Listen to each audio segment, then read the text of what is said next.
Welcome to OK Now What? I'm your host, Kate Gladden, episode 20. This is a show for people who know life doesn't happen to you. Life happens, and the impact it has is up to you.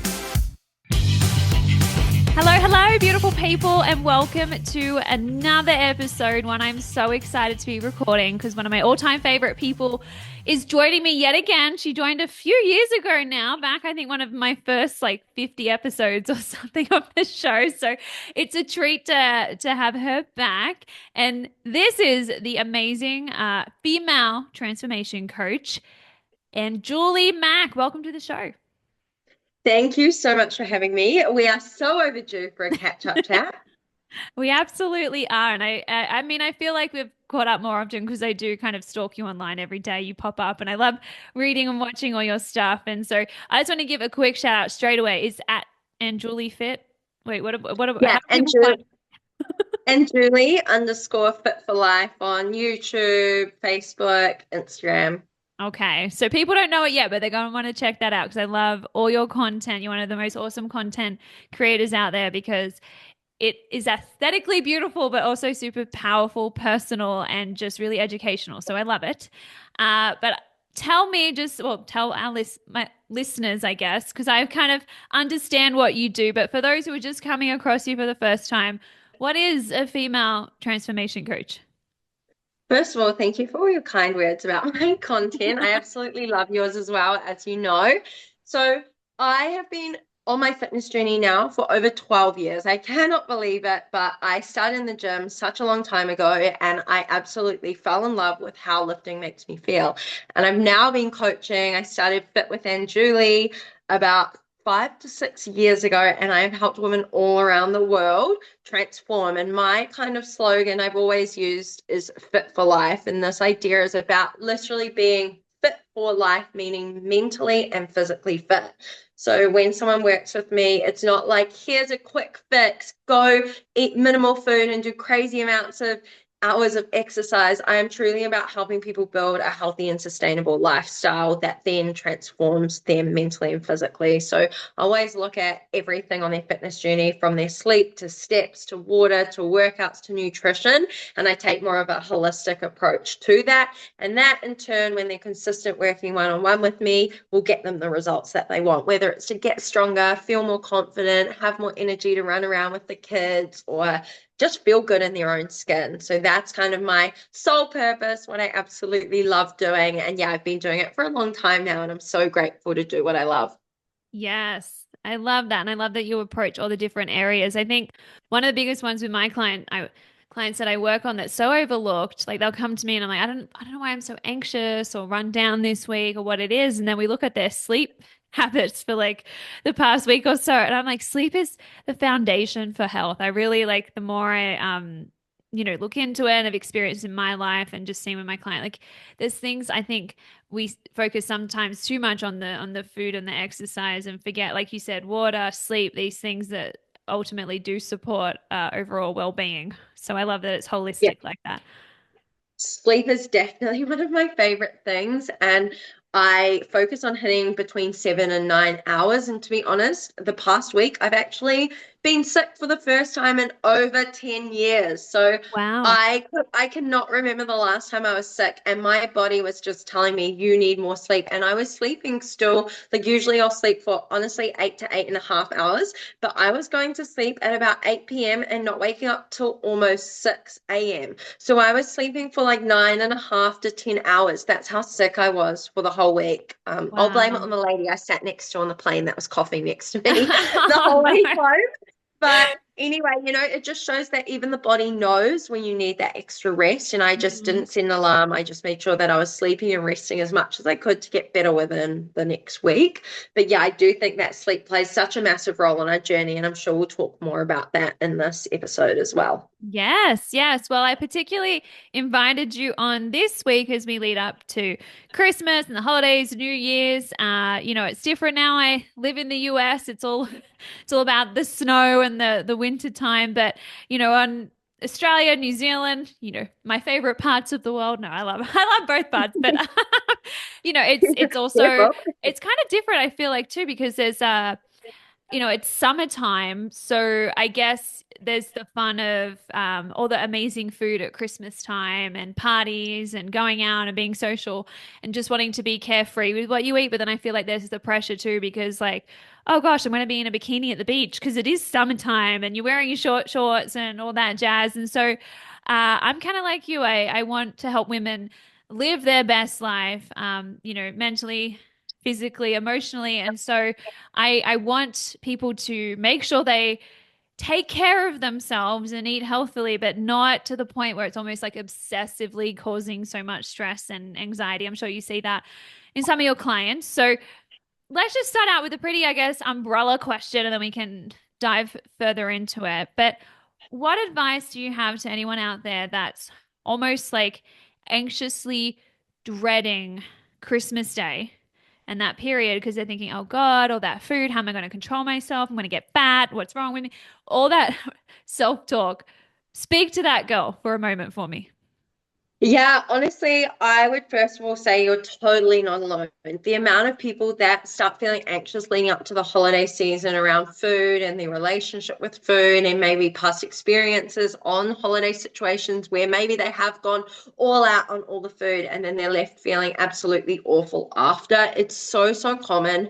And this is why I think it's really important to work with a coach if you're someone that struggles with your relationship with food. So, when it comes to approaching the festive season, I think the most important thing to remember is that it's about spending time with loved ones. It's about enjoying quality time, having some time off work potentially if you're able to, making memories with those around you that you love. And it's not actually about the food. Like I think so many people focus on the food, but at the end of the day, like these festive seasons are supposed to be happy times in which you're enjoying time with those you love. So first thing is I wouldn't even worry about the food. I try and focus on what the holiday is actually for, and it's for spending time with loved ones if you're fortunate enough to be able to do that. And then the other thing is what we do consistently matters so much more than what we do every once in a while. So if we think of all the holidays in a year, whether it's Thanksgiving, Christmas, New Year's, your birthday, your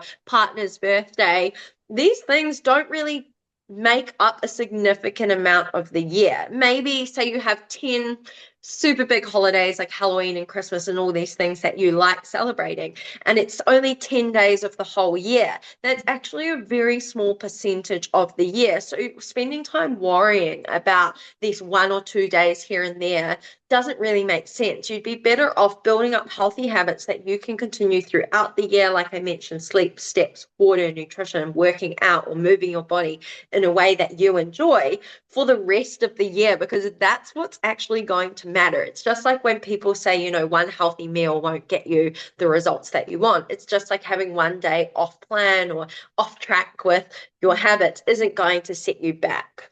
Does that make sense? Absolutely, it does. That's such a good way to frame it too, and think about what a small percentage it is. You cannot possibly do that much lasting damage in such a short period of time. And I think as I reflect upon my own relationship, because I've definitely had my own eating and body image struggles, and you mentioned your relationship with food. I think it's also a reflection of like your relationship with yourself. I feel like too many women don't even trust themselves around food. Like, oh, I can't control myself and all of that, that it does bring this like frantic energy. But the more that I'm like, hey, like slow down, I think is the biggest advice on those days. I think because that energy we just want to grab, or sometimes it is hard because you're talking to that uncle that kind of is very opinionated, or like, so you get a little like anxious and stuff. And so I think it's like for me, it's like, but stay with yourself. Like just sit with that discomfort temporarily because the answer isn't to stuff your face and then you know how you're going to feel afterwards when you're just trying to escape that. So I kind of just think about, I don't know, just like trusting like and being and slowing down and knowing like just think about, I always picture like my future self and how she's going to feel at the end of the day and do what she needs and love her, and think of it like trying to like love yourself as opposed to like I can't have that. It's like you can, but do you really want it? And is it like I think kind of portion size and all those kind of things play into it. But I've noticed like the more I just like slow down and listen to what I really want and need, not just what I'm trying to escape feeling Yeah. half the time on Christmas Day. Because foods are great, dopamine, kind of way to distract yourself. But then ultimately on the other side, you don't feel great, which, there's zero upside to beating yourself up. If you've eaten something, I'm saying let it go, enjoy it. You've eaten it now. There's no point in Yeah. shaming yourself for it. Yeah, so let's go into, I guess, an approach towards a holiday, whether it's a Yeah. birthday, Thanksgiving, Christmas. I mean, Thanksgiving's past, obviously, but for Yeah. any kind of holiday, we can definitely take a good approach towards it so that someone that is feeling anxious about it can go into it feeling confident that they know what to do. So I would set certain, I'll call them rules with myself, and I encourage clients to do this and anyone listening to this to have a think about what you want to get out of this holiday and how you want to approach it. So, as Christmas is approaching, let's use that as an example. For example, I know that I in the past have gone crazy on nibbles before the main meal. I love some cheese and crackers. I love the fresh fruit. I love the Takis on the table before a family dinner. And usually I go into the main meal feeling full because I went so crazy on the snacks before. So that is something that I know I've done in the past. So if I'm reflecting on that, I might say to myself, look, those chocolates are out year round at any family dinner. I'm not going to waste time going for them on Christmas Day. I'm actually going to leave the cheese crackers and try and save up my tummy space for the main meal and then the desserts after. The desserts that are not available year round. So here in New Zealand, it's pavlova. Maybe there's brandy snaps with whipped cream. Maybe there's a cheesecake that my husband, only makes once a year. Ooh. So I'm going to, yeah, strategically save my tummy space for the things that I don't eat year round. And I'm not going to load up my plate with a whole bunch of food. I'm just going to pick the key things that I'm really interested in having. And then once I've had that plate, if I feel like I want seconds, I can go back for seconds. Mm. There's nothing stopping me. But I do think there is something in having rules around what you want to do, whether it's that you're not going to have alcohol or you're going to limit it to one glass of alcohol with your main meal or with, dinner. Maybe it's that you're not going to have any alcohol and you're going to have 0 calorie fizzy drinks or stick to water. So we can look at the liquid side of things, and limiting alcohol can not only help with how we feel, but also physically, but also our mental well-being during the Mhm. festive season. So for me personally, I won't be drinking any alcohol. That's a personal choice. And then when it comes to looking at the meals that we're eating, making sure that we focus on basic things that we can do year round. So making sure that you're putting some protein on your plate, whether that's the turkey or a vegetarian protein option, making sure that we're getting in some filling vegetables. So whatever veggies you have with your meal, I always like to load up on pumpkin. It's yummy. It fills me up. So making sure that we do still have a balanced plate. We don't eat too much there, so we've still got room for dessert. So my approach usually on Christmas Day is that I know we have a big Christmas lunch. I don't really need breakfast. If I happen to wake up hungry, then okay, maybe I'll have some egg whites or a protein shake or a smoothie, something that's high in protein to start my day off right. And then I just enjoy my lunch. Realistically, Christmas is just one day or a couple of meals in the day, and it's nothing to stress about. So ideally, if you can approach it with a mindful approach and slowing down, like Kate said, really focusing on putting your cutlery down in between bites, making sure that you're actually savoring and enjoying what you're eating can be a really good way to make your Christmas a little bit more mindful. I love that. Such like good practical advice. And I think like I'm mentally going through, I'm like, yeah, that's like a lot of what has helped me find more balance. Even Nate and I with Thanksgiving, we kind of I didn't have breakfast and we started cooking because so we had like an early dinner-ish, late lunch-ish, like 4, 5 o'clock. I can't remember. But then I kind of nibbled a little on some of the things I was cooking because I made this amazing like apple crunch thing and all that. Cool. But kind of just knowing like, and for some people that's not helpful because they get so hungry then they overeat on the other side. But I kind of know my body. I tend to fast in the first part of the day anyway, so it kind of worked well. So I think it's kind of reflecting like what does tend to work for me. Maybe eating a little bit before you get there is actually helpful for some people because otherwise they are just like, I'm so hungry. You grab everything. I also think there's some foods like the mac and cheese here is a big thing. And it's like so delicious, Americans love. But I put like a tiny bit on, but sometimes I don't put any on. And I would just like, I know Nate's gonna have some, and I'll just eat 2 bites of his and really enjoy the taste of it. But then I know it's not on my plate because I think really trying to be mindful, like you can always have seconds. The food's not going to run away as soon as you get your plate full. But I think I just know I'm someone, if it's on my plate, I'm going to eat it. Like I've always been taught to eat, but like it's a mental, like if I'm not paying attention, I'll eat. So if I load up, I will eat all of that. So I think if you know that about yourself too, just like portion is so important.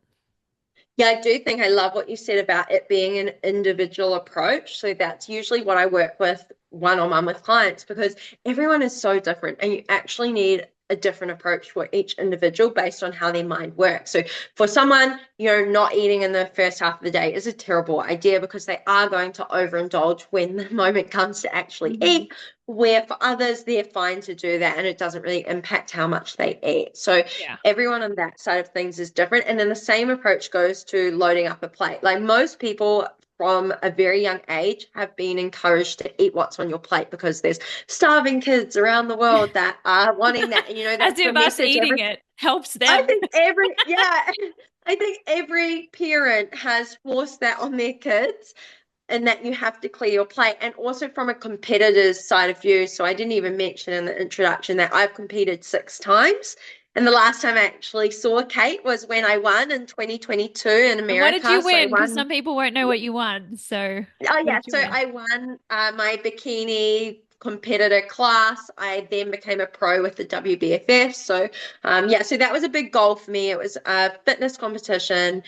And when you do that level of competing and when you're competing, you kind of learn to eat everything on your plate because to be honest, by the end of your comp prep, you are really hungry and you're going to eat every last grain of rice on your plate. So for me, coming out of competing and going into a more balanced lifestyle, it's learning that actually, no, I don't need to eat everything on my plate. And me also being someone that like economically likes to save money and doesn't like to waste food, like I'm sure a lot of people feel. I know that whether I eat the food or whether the food, if there's a little bit excess, goes into the bin, it doesn't actually make a difference because if I'm not enjoying it and I don't need it and I force myself to eat it, it would have been better off going somewhere else, Yeah. whether that's compost or bin or whatever. So that's something I've had to kind of teach myself. It's that forcing food into your body just because there's excess of it doesn't actually benefit anyone and especially doesn't benefit you if it then leaves you feeling really full. And Yes. speaking of feeling really full, like you mentioned earlier, if for whatever reason you go into Christmas and you just completely lose the plot and decide to inhale all the food. The worst thing you can do is then beat yourself up about it and then try and do extra hours of exercise or try and extremely limit your food the next day. The best thing you can do is just look at what happened. What triggered you to eat more food? Why do you think this happened? Is it because you skipped all your meals earlier in the day and you were just so ravishingly hungry by dinner you ate everything? How can you learn from this experience? Reflect on it, figure out what you can then do for the next holiday and then take lessons from that and just move on with your next day. Just get back on track Yes. with whatever you usually would do. Don't extremely fast yourself, don't extremely or excessively exercise. Just learn from what happened, move on, and forget about it. Because the last thing you want to do is then feel so guilty that you didn't even enjoy the food. Yeah, yeah. Or so you beat yourself up so much that you keep the cycle going because often we eat emotionally when we feel uncomfortable. And when you beat yourself up and you feel shitty, you're more likely to want to just escape by food again. So, and it is so important to look curiously and compassionately, like, hey, what went on that day? Like what's going on? And we can't do that when we're shaming ourselves. Shame makes us want to stick our head in the sand and avoid anything that happened and not be seen. And so I think it's so important to yeah, if it I'm like once you eat the food just friggin' okay, like enjoy it. And you don't, I feel like some people do, like if I'm not hard on myself I'll do it again, but that's where I like to show the shame cycle is actually what is increasing the chances you'll do it again and you'll do the binge and all of that. And um what was I thinking of? There was something as you were talking, and then I was like listening along, and I'm like, oh, I want to share that I found really Oh helpful. no. But now it's like floated away. I'm sure Sure, it'll That's come right. back in. I can give you time to think about it just in case. But yeah, I also think a lot of people try and sweep things under the rug. So something might happen and then they might not even take time to reflect on what happened or why Mm. it happened. And then it's probably doomed to happen again because they'll sweep it under the rug and try and forget it. But I do think sometimes talking about it can help. So whether, they're working with you and they talk to you about how they're feeling, or if it's one of my clients and they just happen to have this huge accident weekend and everything's just not gone to plan. Instead of them kind of sweeping it under the rug and then pretending it didn't happen, I'd much prefer that my client just say to me, look, I don't know what happened, but I just inhaled all the food all weekend. And then I would be able to help them troubleshoot, just like you troubleshoot with your clients. We might say, well, what happened last week? Maybe it's that a pet died. Maybe it's that, they're dealing with grief or something popped up at work or they have a really stressful job, and all these other things actually just led to them Needing, yeah. making these, behaviors over the weekend. So it's not that it just came out the blue. It was a series of building things up, whether it's not sleeping enough, maybe they skipped their workout, and everything just came crumbling down. I do think there is power in definitely sharing how you're feeling and chatting with your coach about what happened so they can Yeah. help you troubleshoot, because sometimes we're just not able to look for like externally over what we did and why. So that's Yeah. where I think having someone to talk to can really help as well. Absolutely. And it stops the like what's wrong with me self-talk. If you can see, like, even I joked earlier about the annoying uncle or something, but maybe like I feel like people pleasers often stuff their face with food because they're not speaking up for themselves. And like maybe you do need to be setting a boundary with a family member or something, and yet you're ignoring your own needs and just like trying to escape them. And so like suddenly it's like, oh, like that's solving for people pleasing and knowing how to be more assertive is completely different than let's revisit like the diet. It's like, no, like we've got a deeper issue here that we need to talk through that then will make it less likely for you to want to, continuously reach for food or overindulge just to kind of, like it's a completely different way of solving things. And I think it removes the shame sometimes of like, you told me all this and then suddenly I couldn't put it into practice. It's like, well, there were other things going on. And the one thing I wanted to say earlier,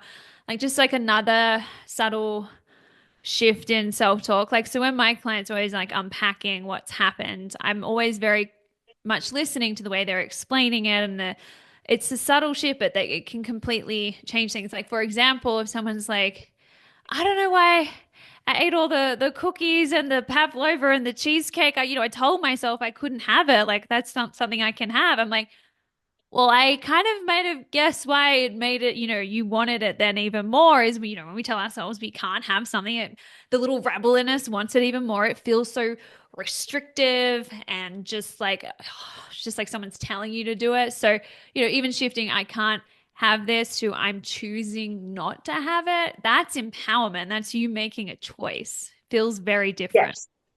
I love that. And also, yeah, the words that we say to ourselves make such a huge difference, and the words that we say to others. So if your annoying uncle, as an example, is forcing you to eat something, instead of saying, I can't have that, no, no, no, you could have that if you truly wanted it. It's, I don't want that. And being really firm on telling people how you feel and what you do and don't want. Because I feel around the Christmas period and the holiday season, often when you go to work in the office, there's always office treats. There's always going to be work drinks and celebrations with friends and family, and they're always going to try and push foods on you or even alcohol on you. And it might be like, oh, just have a drink. It's just one drink. Have a piece of cake. It's just, it's just one bite of cake or one piece of cake.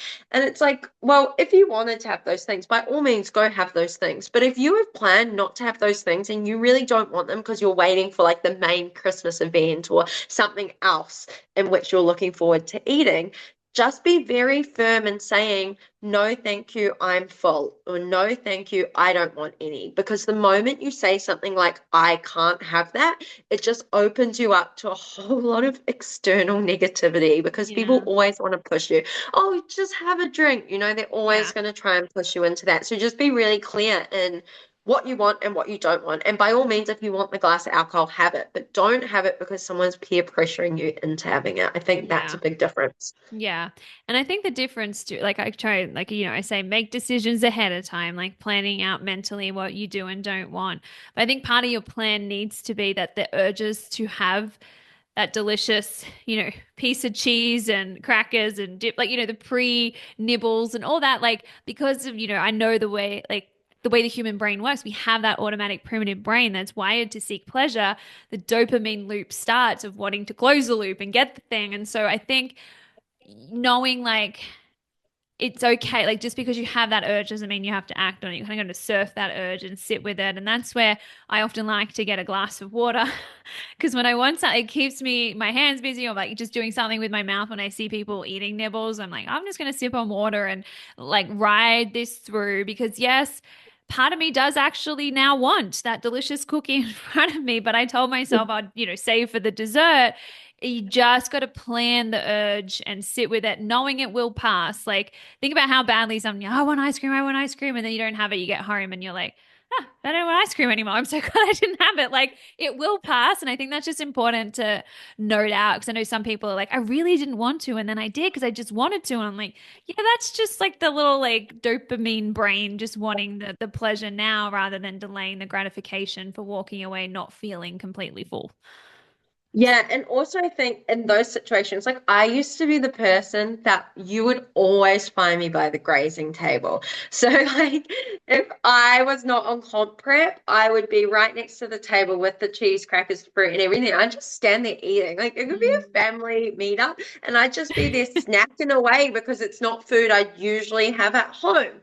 So something that I now do, I try and stay distracted. I try and stay away. So, for example, if I'm on comp prep, there's no chance I'm allowed to touch any of that food because it's not in my plan for stepping on stage in a bikini in X amount of time. So, things I would do is, like you said, drinking water. I like Sprite Zero is a good one because the carbonation also helps me feel like I'm having something. I'd also sometimes, honestly, even sneak a piece of chewing gum in the back of my mouth. So, I've got that minty taste in Yeah. my mouth. So, I'm put off eating the cheese and crackers. So, if I have an extreme situation in which I have a goal and a set time frame, then of course I'm not going to touch anything. But now, even though I don't have a set goal physique wise, I still want to make sure that I'm enjoying time with family. So what I'll do is I'll actually step away from the grazing table. You'll not find me hanging around the table. I will be talking to family. I'll be playing with the nieces and nephews. We often take our dog so I can play with him outside with the kids. And I'm pretty much just doing anything and everything to keep my mind off the food, so much so that I forget it's even there. And then I can enjoy the main meal when it comes out. So I think there is a really good, I guess, plan in place to keep yourself busy that doesn't involve you eating. And that applies to everything. Like if you're at home and you get that sense of boredom and you feel like just eating just because you're not doing anything, have a list of things that you can do that don't involve eating, whether it's coloring in, going for a walk, reading a book, journaling, calling a friend. Like Yeah. these are all things that you can do that are going to serve you better than eating mindlessly. Amen. So well said. I love it. Well, I mean, there's been a truck ton of helpful tips, and even for me as I head in, and I think one last thing I'll say is just try. Like I said, it goes back to trusting yourself. Like if I'm so out of control around food, you think you're stating what's true. What it is, that's still just a story about yourself that's going to create like our beliefs drive our behavior. If you tell yourself you're out of control, you feel out of control, then you want to mindlessly eat, and so it's like just like I'm going to stay present with myself today. I'm going to slow down today.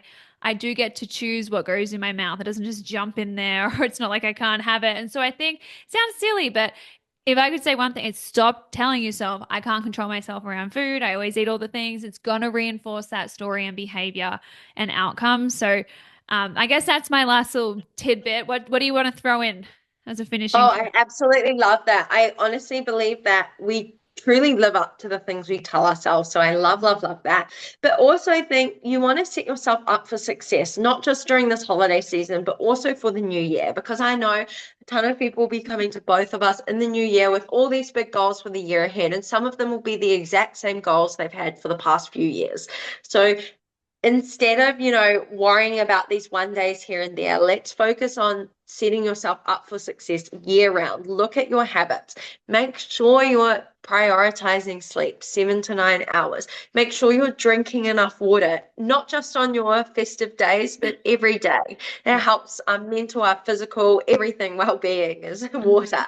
So sleep, water. When it comes to your nutrition, if you don't have a proper nutrition plan in place, well, there's things you can do like including protein with your main meals, eating enough vegetables and fruit throughout the day, really basic things that will help you nourish your body. And then when it comes to movement, if you're not following a workout plan or you've never worked out in your life, well, you can still go for a walk. So make sure you move your body even on the festive days. Maybe that means you go for a walk with your Mm. family, or you have a play with your nieces and nephew or your kids or your dog, whatever it is. Like, try and move your body, because our bodies are designed to move. So if I was to say anything for anyone listening to this, it would be that your body deserves to be taken care of, like during the holidays and the rest of the year. And it's not just one day off plan that's going to set you back. It's really, really, really important that we actually are consistent year round. So yeah. I love it. And for more inspiration, tips, and support, where can people find you online? I think my most active thing is Instagram. I absolutely love it. So you can send me a message at Fit with Anjuli if you have any questions at all. I love it. Well, thank you so much. I'm sure, hopefully, it's not too long or this long between next time I get to bring you back on this show. It's so incredible. I'm so glad our paths crossed, what, like 8 years ago or something? I can't even remember now. Crazy. Out of the fitness competition, it feels like we've both come so far since then. But wishing you a very, very Merry Christmas with you, your hubby, and your cute fur baby. And I look forward to having you back on here soon. Yes, right back at you. Thank you. Hey there, thanks for tuning in to the show. Are you looking for an inspiring speaker for your next event, conference, or company meeting? Check out my website, kategladden.com, where you can learn more about my impactful keynote presentations that empower people to change the way they respond to adversity. Less complaining, less drama, and less stress, and more recognizing, reflecting, and redirecting. That is the key to resilience, and I'd love to share it at your next event. Learn more at kategladden.com.